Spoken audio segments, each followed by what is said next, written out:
Terimalah salam di dalam Dharma. Namo Sang Hyang Adi Budaya, Namo Buddhaya. Namo Buddhaya. Pertama-tama saya ikut mengucapkan bela sungkawa atas meninggalnya Ibu almarhumah Ibu Hilda Santosa yang pada hari ini hari ketujuhnya. Di dalam Dhamma disebutkan bahwa ada beberapa penyebab seseorang itu meninggal, seseorang itu mengalami kematian. Agar mudah diterima oleh masyarakat banyak, Sang Buddha di dalam menjelaskan tentang penyebab kematian ini menggunakan perumpamaan dengan matinya api pelita atau lilin, ya. Lampu lilin, lampu pelita, yaitu apinya bisa mati disebabkan 4 kondisi, 4 penyebab. Yang pertama, minyaknya habis, ya. Minyaknya habis, itu apinya mati. Yang kedua, sumbunya habis, itu juga apinya mati. Kemudian berbarengan bersamaan minyak dan sumbu secara bersamaan habis, itu juga apinya mati. Kemudian yang ketiga, faktor tertiup angin, itu apinya juga mati. Apa yang dijelaskan oleh Sang Buddha ini untuk menjelaskan tentang Dhamma Sang Buddha. Jadi ada seseorang yang meninggal itu karena batas usia rata-rata manusia itu sudah habis. Batas usia rata-rata zaman Sang Buddha kan 80 tahun. Sekarang kurang lebih 65 sampai 75 tahun. Ya rata-rata saat ini ya ada yang 90, 100 juga ada. Tapi kan jarang. Yang sekarang itu 65 sampai 75 tahun yang meninggal, batas usia rata-ratanya. Sekalipun diobati dengan cara apapun, ya kalau sudah batas usia rata-rata manusia itu sudah habis, ya akan mati juga. Kemudian karmanya habis, ya energinya itu habis, energi karma habis, itu juga meninggal. Kemudian secara bersamaan, ya secara batas usia habis, kemudian karmanya habis, itu juga mengalami kematian. Yang keempat, karena faktor misalnya saja di luar kebiasaan, kecelakaan, ya itu bisa seseorang mengalami kematian, ya. Di dalam Dhamma juga dikatakan bahwa saat-saat akhir, pikiran terakhir seseorang mengalami kematian itu sangat menentukan sekali alam seperti apa yang akan ditempatinya nanti. Maka di kalangan umat Buddha, di saat orang sekarat mengalami detik-detik kematian, itu ada usaha-usaha, ada bantuan dari yang hidup. Misalnya mengundang rohaniwan untuk membaca parita-parita suci. Biar di saat detik-detik terakhir itu, pikirannya pikiran yang baik. Jangan sampai ada pikiran-pikiran buruk atau kebiasaan atau salah satu perbuatan yang pernah dilakukan semasa hidupnya, terutama perbuatan yang buruk, yang jahat, itu teringat di saat mengalami detik-detik kematian itu, ya. Itu akan menentukan kelahiran berikutnya, menentukan kualitas kelahiran yang akan dimilikinya, ya.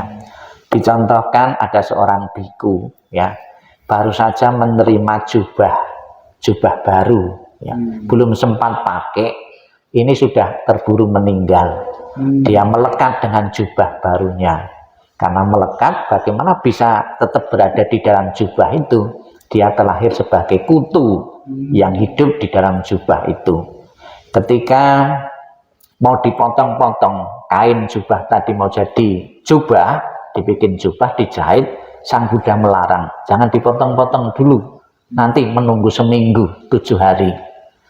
Sing dikatakan itu, loh, kenapa kok Bante kok harus nunggu seminggu? Perlu diketahui bahwa ada biku itu masih melekat di situ sebagai kutu. Kalau dia dipotong-potong nanti menderita sekali, ya. Biku yang kutu yang dari biku tadi, jadi tidak membuat penderitaan. Jangan dulu, setelah nunggu 7 hari dia akan mengambil kelahiran berikutnya, ya. Ini kemudian ada juga seorang ratu, yang kesehariannya itu melakukan kebaikan-kebaikan, sosialnya juga tinggi, dengan siapapun juga dia berbuat baik. Namun sayang di saat menghadapi detik-detik kematian, itu pikirannya itu loncat ke pikiran yang jelek atau ingat perbuatan-perbuatan yang pernah dilakukan dalam kehidupannya itu jahat. Kemudian dia pun terlahir di alam penderitaan, alam neraka. Namun tidak lama, cuma 7 hari saja, seminggu saja. Ya. Jadi kenapa kita harus benar-benar menjaga pikiran kita? Karena salah satunya pikiran sebagai penentu pintu masuk di mana kita akan dilahirkan kembali. Namun bukan berarti kebaikan-kebaikan yang kita perbuat dalam banyak kehidupan kelahiran tidak ada fungsinya, tetap berfungsi dengan baik, namun menjaga detik-detik akhir, menjaga pikiran yang baik secara kontinu itu sangat penting sekali. Bapak Ibu sekalian yang saya hormati, ditinggal kematian orang dekat, orang tua kita menimbulkan penderitaan, kepedihan yang mendalam. Lebih-lebih sudah berkumpul sekian puluh tahun, bukan cuma sehari 2 hari, namun puluhan tahun, sudah membentuk kemelekatan-kemelekatan dalam diri kita. Tidak sedikit orang yang baru saja ditinggal kematian orang-orang dekat, stres berat, tidak bisa menerima, menjadi orang yang murung.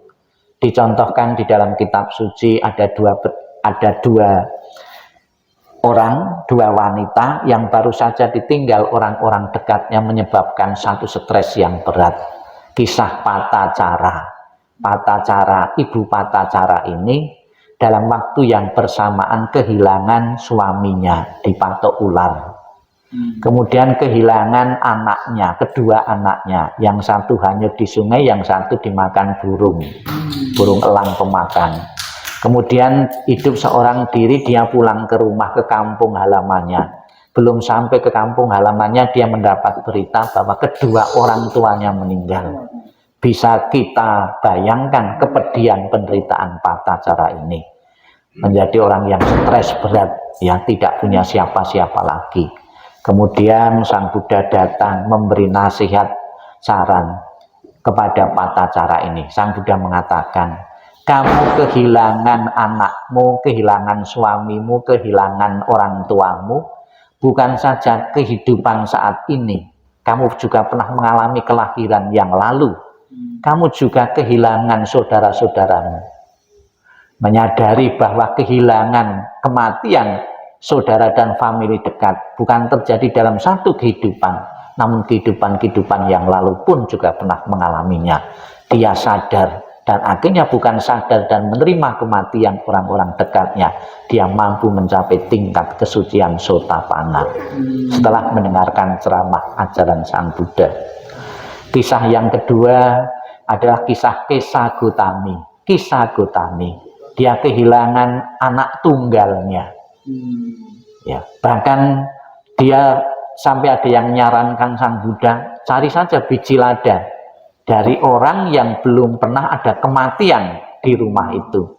Antusias sekali dia mencari biji lada, namun mendapatkan biji lada. Ketika ditanya, apakah ada kematian di sini? Jawabnya ada. Bahwa kematian mengiranya terjadi pada anaknya saja. Ternyata keluarga-keluarga yang lain pun juga pernah kehilangan karena kematian dari keluarga-keluarganya. Dia menyadari bahwa hukum kematian juga berlaku bagi semua makhluk. Akhirnya bisa menerima kematian anaknya, dan dia pun setelah dibimbing Sang Buddha akhirnya mencapai kesucian Sotapanna. Ya, itulah orang-orang yang tidak bisa langsung menerima penderitaannya luar biasa. Bahkan di kalangan biku di zaman Sang Buddha, ketika Sang Buddha berumur 80 tahun, beliau wafat. Wafatnya Sang Buddha ini direspon oleh kelompok pertama. Biku, ada yang biku tidak langsung bisa menerima. Dia berguling-guling di tanah, dia meraung-raung, mengatakan Sang Buddha terlalu cepat meninggalkan kita. Sang Buddha tidak boleh mati. Sang Buddha sangat dibutuhkan oleh dunia. Ini kelompok yang pertama, tidak bisa langsung menerima. Kemudian ada kelompok yang kedua, langsung bisa menerima. Memang demikianlah hukum ketidakkekalan. Tanpa kecuali Sang Buddha pun harus tunduk pada hukum ketidakkekalan, hukum kematian. Karena dia menyadari seperti itu. Kematian gurunya Sang Buddha sendiri ikhlas merelakan kematian orang yang dihormati. Saya yakin yang hadir di sini adalah kelompok yang pertama. Tidak bisa langsung menerima kematian. Namun pesan Sang Buddha, akan sia-sia engkau meratapi orang yang mati. Yang mati diratapi, ditangisi dengan cara apapun juga tidak pernah akan hidup kembali. Yang hidup apabila kita tidak menjaga diri justru akan menyusul kematian. Tidak bisa merawat diri, tidak menjaga makan polanya, pasti kita akan pun mengalami fisik yang tidak sehat, juga akan mendekati kematian apabila kita tidak bisa menerima kematian. Yakinlah apa yang dilakukan almarhum semasa hidupnya sebagai seorang tua, ibu Anda pernah berbuat kebaikan-kebaikan sepenuhnya memikirkan anaknya, sepenuhnya memikirkan kemajuan anak-anaknya. Kebaikan yang tidak terhitung itulah yang akan menemani beliau, yang akan menentukan arah kelahiran-kelahiran berikutnya di alam-alam yang baik. Saya yakin kehilangan orang tua, kehilangan seorang ibu bukan terjadi dalam kehidupan saat ini saja Anda. Keluarga-keluarga yang lain pun juga pernah mengalami kehilangan ibu, kehilangan orang-orang dekatnya. Maka agar tidak terlalu menderita, segeralah bisa menerima kematian ini yang setiap saat menghantui kehidupan siapapun yang pernah mengalami kehidupan ini. Kita ucapkan selamat jalan, semoga di hari ke-7 ini apa yang diharapkan keluarga almarhumah benar-benar menikmati alam surga bahagia benar-benar menjadi kenyataan, dan keluarga yang ditinggalkan merelakan dan mengikhlaskan kepergian menuju alam yang lain. Sadu, sadu, sadu.